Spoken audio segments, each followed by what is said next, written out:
Welcome to McPlum, simple solutions served daily. Start now. Plug the USB-C cable if battery is low, or switch on the mouse using the bottom slider. You want it awake so the PC can detect it. Install Logitech GHUB if you plan to customize settings, otherwise Windows will use generic drivers. Make sure the mouse is set to light speed for the receiver or Bluetooth for direct pairing.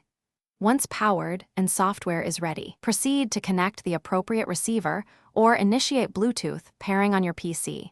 This speeds discovery and avoids confusion. If using the Lightspeed receiver, plug it into a full-speed USB port and wait for Windows to enumerate it. Avoid passive USB hubs for best latency. If pairing via Bluetooth, open Settings, go to Bluetooth and Devices, then choose Add Device and select the mouse when it appears.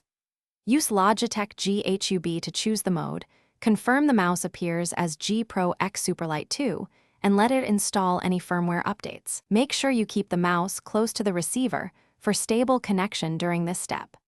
Once paired, verify cursor movement, test buttons and adjust DPI or polling rate in GHUB so sensitivity matches your preference. If the mouse is unresponsive, unplug and reinsert the Lightspeed receiver, try another USB port, or restart Bluetooth pairing. These steps clear common handshake issues. If problems persist, power cycle the mouse or perform the factory reset sequence described in the manual to force reconnection. One key tip: try a direct port instead of a hub. Many connectivity issues come from. Thanks for watching. Stay juicy and subscribe.